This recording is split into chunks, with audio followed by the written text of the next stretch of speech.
नमस्कार दोस्तों, बेटू की कहानी में आपका स्वागत है। अपने चेहरे की विकृति के कारण संजना अपने सहयोगियों के तानों से परेशान हो चुकी थी, लेकिन दिवाकर के लिए उसकी यह विकृति कोई मायने नहीं रखती थी। दिवाकर के उदार स्वभाव से हैरान संजना के सामने यह राज तब खुला जब वह दिवाकर की अनुपस्थिति में उसके घर पहुंची। दिवाकर मौर्य के चार्ज लेते ही पूरे दफ्तर में खलबली मच गई कि दादा अड़ियल इंसान है। हाँ, चपरासी और मैकेनिक खुश हैं। दोनों की खुशी की वजह अलग अलग है। चपरासी तो इसलिए खुश हैं कि बाबुओं की ईमानदारी से उन्हें अब कुछ राहत मिलेगी। मैकेनिक खुश हैं कि दिवाकर मौर्य तकनीकी जानकारी रखते हैं और उनका चयन योग्यता के आधार पर हुआ है, किसी की सिफारिश से नहीं। दूरसंचार विभाग के मैनेजर पद पर आंखें तो बहुत से लोग गड़ाए बैठे हैं, मगर इनमें से एक भी तकनीकी जानकारी नहीं रखता था और विभागीय ऐसे इंजीनियर की तलाश थी जो आज के तेज रफ्तार संचार माध्यमों का सही ढंग से संचालन कर सके। इसलिए चयन कार्यक्रम में पूरी तरह से पारदर्शिता बरती गई। दूरसंचार विभाग में काम करने वाली महिलाओं का अपना एक संगठन भी था, जिसकी अध्यक्षता संजना श्रीवास्तव थी। वह बोलती कम पर लिखती अधिक थी। आए दिन किसी न किसी पुरुषकर्मी की शिकायत लिखकर वह अधिकारी के पास भेजती रहती थी और पुरुषकर्मी अपना शिकायत पत्र पीए को कुछ दे कर हथिया लेते थे। कहने का मतलब यह है कि संजना श्रीवास्तव किसी का कुछ भी बिगाड़ नहीं सकी। नए झाड़ू जरा जोरदार सफाई करती है, इस कहावत को ध्यान में रखते हुए सभी पुरुषकर्मी कुछ अधिक चौकन्ने हो गए थे। दिवाकर मौर्य ने संजना श्रीवास्तव को पहली बार जब देखा, जब वह लंबी छुट्टी मांगने उनके पास आई। साड़ी का पल्लू शॉल की तरह लपेटे वह किसी मूर्ति की तरह मेज के पास जा खड़ी हुई। दिवाकर श्रीवास्तव खामोशी की उस मूर्ति को देखते ही हतप्रभ रह गए। संजना पलके झुकाए दृढ़ स्वर में बोली, अगर आप छुट्टी मंजूर नहीं करेंगे तो मैं नौकरी से इस्तीफा दे दूंगी, क्योंकि मैं कभी छुट्टी नहीं लेती हूँ। दिवाकर श्रीवास्तव जैसे जाड़ पड़े, तो फिर आज क्यों, और वह भी इतनी लंबी छुट्टी ली जा रही है। MA फाइनल की परीक्षा देनी है मुझे। शाम को काम खत्म कर दिवाकर जाने लगे तो अपने PA से पूछ बैठे, कब हैं मिसेस श्रीवास्तव यहाँ? 4 बरस तो हो ही गए हैं, पर सर आप इन्हें मिसेज नहीं मिस कहिए। शट अप, दिवाकर ने डांट दिया। बचपन में मेनिंजाइटिस होने से संजना का मुंह टेढ़ा हो गया और जवानी में वह हताश व दुखी थी, क्योंकि दोनों छोटी बहनों की शादी हो चुकी थी। संजना को सितार सिखाने वाली महिला, जिसे पति की जगह दूरसंचार विभाग में नौकरी मिली थी, संजना को दूरसंचार विभाग में काम करने का रास्ता दिखाया और यह टेलीफोन ऑपरेटर बन गई। दिवाकर का अपने विभाग पर ऐसा दबदबा कायम हुआ कि वह हर बात में निंदा करने वाले को भी अब उनकी बात मानने लगे। यही नहीं, उन्होंने अपनी मेज कुर्सी हाल में ही एक और लगवा ली, ताकि सबको उनके होने का एहसास बना रहे। उनसे खार खाने वाले अधेड़ उम्र के सहकर्मी भी उनके विनम्र स्वभाव से दब गए।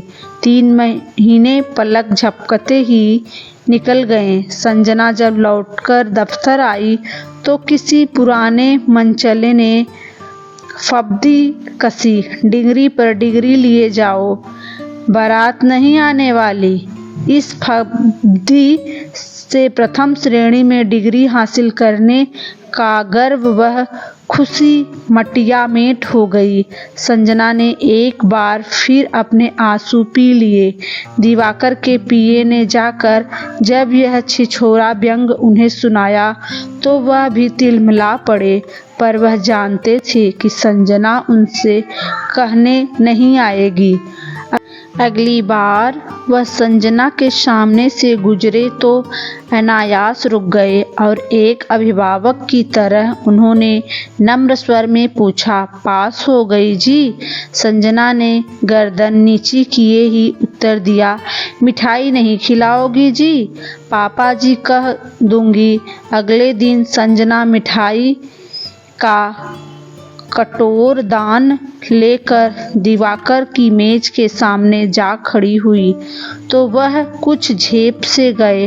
अरे आप, मैंने तो यूं ही कह दिया था, मैं तो खुद बनाए हैं, संजना उत्साह से बोली। दिवाकर ने एक लड्डू उठा लिया और कहा कि बाकी लड्डुओं को अपने सहकर्मियों में बांट दो। इसके कुछ दिन बाद ही सरकारी आदेश आया कि रात की ड्यूटी के लिए कुछ टेलीफोन ऑपरेटर रखे जाएंगे, जिन्हें तनख्वाह के अलावा अलग से भत्ता मिलेगा। मौजूदा कर्मचारियों को प्राथमिकता दी जाएगी। संजना ने रात की शिफ्ट में काम करने का मन बनाया तो मिसेस तिवारी भी उसके साथ हो ली। तय हुआ कि रात को आते समय दफ्तर के ही सरकारी चौकीदार को कुछ रुपए महीना दे देगी ताकि वह उनको घर तक छोड़ जाया करेगा।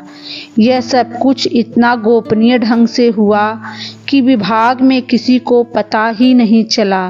संजना को अपनी जगह न देखकर दिवाकर ने पूछताछ की तो पता चला कि संजना और मिसेस तिवारी ने शाम की शिफ्ट ली है।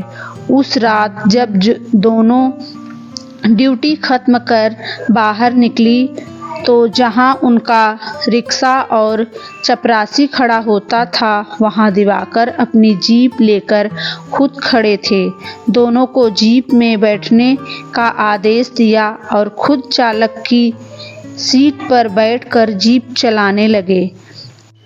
पहले संजना को उसके घर छोड़ा, फिर मिसेस तिवारी जब अकेली रह गई तो उन्हें आड़े हाथों लिया। अपनी सफाई में मिसेस तिवारी ने सारा सच उगल दिया। सर, आप समझने की कोशिश कीजिए। दफ्तर के लोगों ने संजना का जीना दूभर कर दिया था। कौन क्या कहता है आपको शायद इसका आभास नहीं है। एक कुंवारी लड़की का रात को बाहर अकेले काम पर जाना क्या ठीक है? नहीं। अगर यहाँ उसे कोई छेड़ता तो नहीं है? कृपा शंकर जी बाप की तरह उसे स्नेह देते हैं। मैं उसके साथ हूँ। रिक्शे वाले को मैं पिछले 16 साल से जानती हूँ। अच्छा, आप लोगों को रात के समय घर छोड़ने के लिए कल से देव रोज जीप लेकर आएगा। दिवाकर बोले, कुछ ही दिनों में मैं आप लोगों के लिए एक वैन का इंतजाम करा दूंगा। कभी कभी दिवाकर विभाग में दौरा करने आते तो संजना से हाल चाल पूछ लेते। धीरे धीरे दिवाकर संजना से इधर उधर की भी बातें करने लगे। मसलन कौन कौन से लेखक उन्हें पसंद है, कहाँ कहाँ घूमी हो, क्या क्या तुम्हारी अभिरुचि है। संजना उत्तर देने में झिझकती। मिसेस तिवारी ने उन्हें प्यार से समझाया, मित्रता बुरी नहीं होती, बातचीत से आत्मविश्वास पनपता है। एक दिन कृपा शंकर ने कहा, बेटी, दिवाकर को तुम्हारी बड़ी चिंता रहती है, और उस पर गहरी नज़र डाल दी।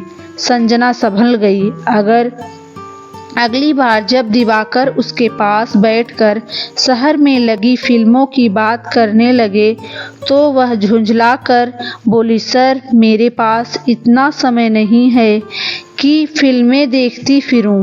उसकी इस बेरुखी से दिवाकर शर्मिंदा हो चुपचाप वहां से हट गए। संजना का मन फिर काम में नहीं लगा। अनमनी सी सोचने लगी कि सब तो उसके चेहरे का इतिहास पूछते हैं, फिर सहानुभूति जताते हैं और उसके अंदर की वेदना को जगाकर अपना मनोरंजन करते हैं, लेकिन इस व्यक्ति ने कभी भी उससे वह सब कुछ नहीं पूछा जो और लोग पूछते हैं। दिवाकर फिर दिखाई नहीं दिए। अगर आते भी थे तो कृपा शंकर से औपचारिक पूछताछ कर के चले जाते थे। उधर संजना की बेचैनी बढ़ने लगी। हर रोज उसकी आंखें बार बार दरवाजे की ओर उठ जाती। इतने सरल स्वच्छ इंसान पर उसने यह कैसा वार किया? क्या बुरा था? दो बातें ही तो वह करते थे। हंसना मुस्कुराना जुर्म है क्या? वह तो उसके संग हंसते थे, न कि उस पर। अपने ही अंतर्द्वंद में उलझी संजना को जब कोई रास्ता नहीं सूझा तो एक दिन बिना किसी को कुछ बताए उसने एक छोटा सा पत्र लिखकर डाक द्वारा दिवाकर को भिजवा दिया। कई दिनों तक कोई उत्तर नहीं आया। फिर एक पत्र उसके घर के पते पर सरकारी लिफाफे में आया, जिसमें उसे एक नए पद के साक्षात्कार के लिए बुलाया गया था। दिल्ली से आए 3 उच्च अधिकारियों ने उसका साक्षात्कार लिया और वह सहायक प्रबंधक के रूप में चुन ली गई। दिवाकर के सामने वाले कमरे में अब उसकी मेज लगा दी गई थी। उसे प्रबंधक व नियंत्रण की सारी जानकारी दिवाकर स्वयं देने लगे। वह एक चतुर शिष्या की तरह सब ग्रहण करती गई। ऊपर से भले ही सब कुछ शांत था, पर अंदर ही अंदर इस नई नियुक्ति को लेकर दफ्तर में काफी उथल पुथल थी। आते जाते किसी ने वही पुराना प्रेम छेड़ दिया। यार नया न सही, 4 बच्चों वाला ही सही। संजना तिलमिला कर रह गई। घर आने के बाद रो रो कर उसने अपनी आंखें सुजा ली। दशहरे पर दिवाकर ने 16 दिन की छुट्टी ली तो उनकी गैर मौजूदगी में संजना बिना किसी सहायता के विभाग सुचारू रूप से चलाती रही। इसी दौरान एक दिन घर पर दिवाकर का फोन आया। दफ्तर के बाबत औपचारिक बातें करने के बाद उसे बाजार की एक बड़ी दुकान के बाहर मिलने को कहा। संजना ने घर में किसी को कुछ नहीं बताया और मिलने चली गई। दिवाकर ने उसकी पसंद से अपनी माँ और बहन के लिए कपड़ों की खरीदारी की। फिर दोनों एक रेस्टोरेंट में बैठकर इधर उधर की बातें करते रहे। बातों के सिलसिले में ही संजना पूछ बैठी, बच्चों के लिए कुछ नहीं लिया आपने? नहीं। दिवाकर एकदम खिलखिलाकर हंस दिए और बोले, किसके बच्चे? मेरी तो अभी शादी भी नहीं है। संजना अविश्वास से बोली, दफ्तर में तो सब कहते हैं कि आप 4 बच्चों के बाप हैं। संजना, मेरी उम्र 37 साल हो गई है, पर मैं कुंवारा हूँ। अगर एक 32 साल की स्त्री कुंवारी हो तो लोग कहते हैं कि किसी ने उसे पसंद नहीं किया, मगर एक पुरुष अविवाहित रहे तो जानती हो लोग उसके विषय में क्या सोचते हैं। मैं शादीशुदा हूँ, यही भ्रम बना रहे तो अच्छा है। दिवाकर ने अपना हृदय खोल कर रख दिया था और संजना जीवन में पहली बार किसी की राजदार बनी थी। 2 दिन बाद दिवाकर ने संजना को अपने साथ सिनेमा देखने के लिए आमंत्रित किया। इस बार भी वह घर से बहाना बनाकर दिवाकर के साथ चली गई। यद्यपि इस तरह घर वालों से झूठ बोलकर जाने पर उसके मन में उसे धिक्कारा था, मगर इस खतरे में बाजी जीत जाने का स्वाद भी था। कोई उसे भी चाह रहा था। यह एहसास होते ही उसके सपने अंगड़ाई लेने लगे थे। वह सुबह उठती, अपनी उन्नीदी मुस्कान उसे समेटनी पड़ती, कहीं कोई कुछ पूछ न ले। अगली शाम वह उसी दुकान पर आई और अपने लिए सुंदर साड़ियाँ खरीद लाई। फिर जाने क्या सोचकर अपनी माँ के लिए ठीक वैसी ही साड़ी खरीदी जैसी दिवाकर की माँ के लिए उसने पसंद की थी। माँ को लाकर साड़ी दी तो वह उदास स्वर में बोली, क्या मेरी तकदीर में बेटी की कमाई की साड़ी ही लिखी है? माँ, तुम यह क्यों नहीं समझ लेती कि मैं तुम्हारा बेटा हूँ? संजना अपनी खुशी में मिसेस तिवारी को शरीक करने के लिए उनके घर की ओर चल दी। धीरे धीरे उन्हें सब कुछ बता दिया। वह गंभीर हो गई। समझाते हुए बोली, संजना, तुम जवान लड़की हो, आगे पीछे सोचकर कदम उठाना। दिवाकर बड़े ओहदे वाला इंसान है, क्या तुम्हें अपनी बिरादरी के सामने स्वीकार करेगा?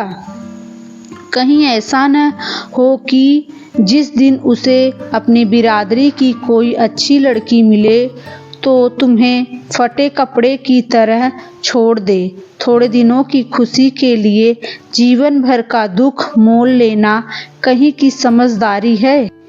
अब अगर दिवाकर बुलाए तो मत जाना। अगली बार दिवाकर ने फ़ोन पर उसे अपने घर आने के लिए कहा। संजना ने पहली बार टाल दिया, लेकिन दूसरी बार दिवाकर ने फिर बुलाया तो उसने मिसेस तिवारी को बताया।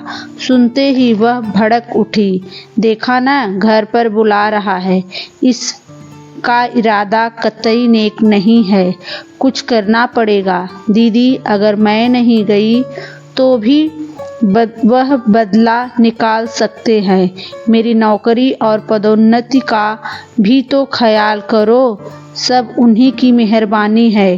टेलीफोन पर उनकी बातों से ऐसा नहीं लगता कि उनका कोई बुरा इरादा होगा। समझ नहीं आ रहा कि क्या करूं क्या न करूं।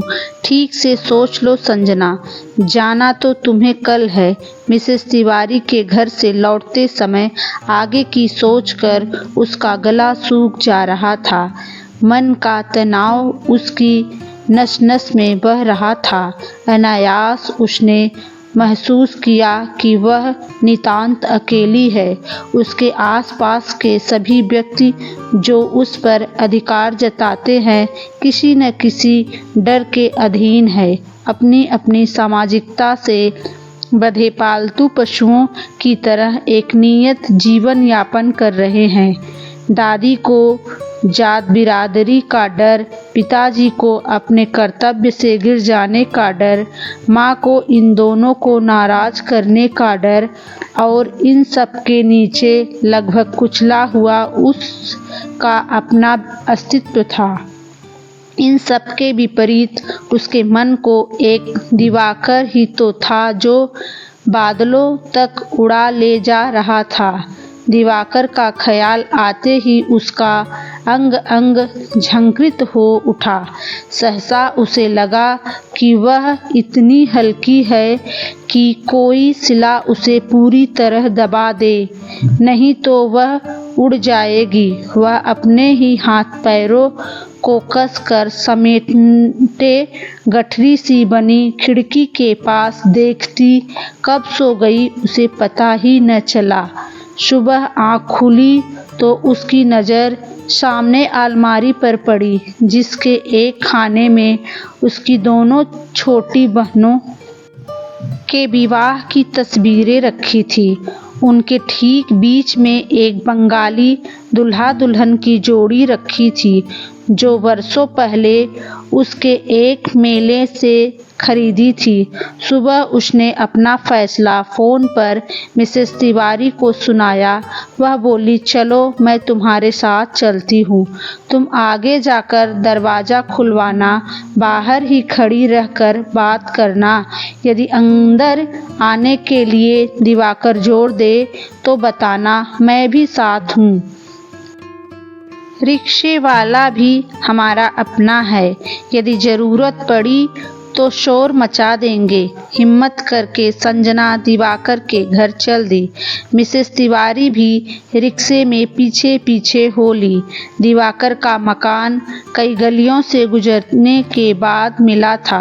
संजना ने दरवाज़ा खटखटाया।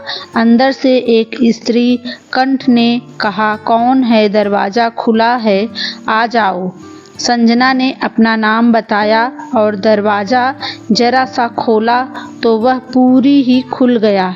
सामने आंगन में बैठी एक अधेड़ उम्र की महिला उसे बुला रही थी।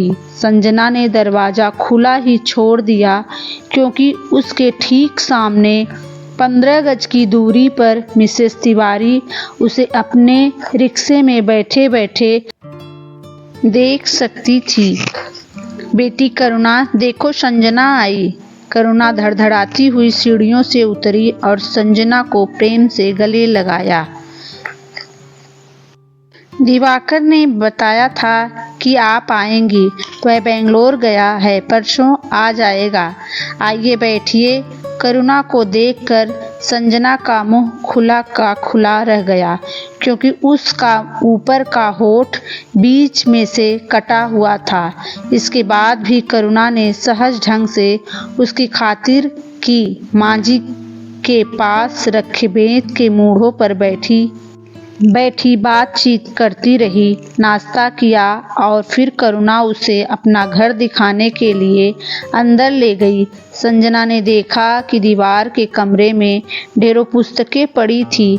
एक कोने में सितार रखा था। करुणा ने बताया, दिवाकर मुझसे 4 साल छोटा है और वह तुमको बेहद पसंद भी करता है। इससे पहले दिवाकर ने कभी अपनी शादी की बात नहीं की थी। तुम पहली लड़की हो जो उसके जीवन में आई हो। आज से 20 साल पहले जब पिताजी का देहांत हुआ था, तब मैं 19 साल की थी और दिवाकर 16 का रहा होगा। इतनी छोटी उम्र में ही उस पर मेरी शादी का बोझ आ पड़ा। मेरा ऊपर का होठ जन्म से ही विकृत था। विकृति के कारण रिश्तेदारों ने मेरे योग्य जो वर चुने, उनमें से कोई विधुर था, कोई अपंग। स्वयं अपंग होते हुए भी लोग मुझे देखकर मुंह बना लेते थे। एक दिन एक आंख से अपंग व्यक्ति ने जब मुझे नकार दिया तो दिवाकर उसे बहुत भला बुरा कहते हुए बोला कि चाय मिठाई खाने आ जाते हैं, अपनी सूरत नहीं देखते। इस बात को लेकर हमारे रिश्तेदारों ने हमें बहुत फटकारा। बस उसी दिन मैं दिवाकर को बुलाकर कह दिया कि बंद करो यह नाटक, मुझे किसी से शादी नहीं करनी है। दिवाकर रोते हुए बोला, ऐसा मत सोचिए दीदी, मैं अपना फर्ज पूरा नहीं करूँगा तो समाज यही कहेगा कि बाप रहता तो बेटी कुंवारी तो न रहती। करुणा संजना को बता रही थी कि बाबा मेरी शादी करवा सकते थे क्या उनके पास देने के लिए लाखों रुपए का दहेज था। मैंने दिवाकर से पूछा, अभी तू छोटा है, तभी फर्ज की बात कर रहा है। कल को जब तू शादी लायक होगा तो क्या तू मेरी जैसी लड़की से शादी कर लेगा? दूसरों को क्यों लज्जित करता है? बस उसी दिन से उसने शपथ ले ली कि विकृत चेहरे वाली लड़की से ही शादी करूँगा। थोड़ा रुक, करुणा फिर बोली, संजना, जिस दिन पहली बार उसने तुम्हें देखा था उसी दिन दिवाकर ने तुमसे शादी के लिए अपना मन बना लिया था। इस पर तुम इतनी गुणी निकली। अब तुम्हारी बारी है। घर बार भी तुमने देख लिया है। बोलो क्या कहती हो। संजना ने दोनों हाथों से अपना मुंह ढांप लिया। उसकी रुलाई फूट पड़ी। करुणा ने उसे गले लगाया। संजना चुपचाप उठी। साड़ी का पल्लू पीछे से खींचकर सर ढक कर लिया और घुटनों के बल बैठकर माँ जी के पांव छुए। संजना जाते समय धीरे से करुणा से बोली, आज से चौथे दिन मैं आप सबका अपने घर पर इंतजार करूंगी। हमारी पूरी कहानी सुनने के लिए आपको दिल से धन्यवाद दोस्तों। फिर हाजिर होते हैं आपके साथ एक नई कहानी के साथ। तब तक के लिए अलविदा।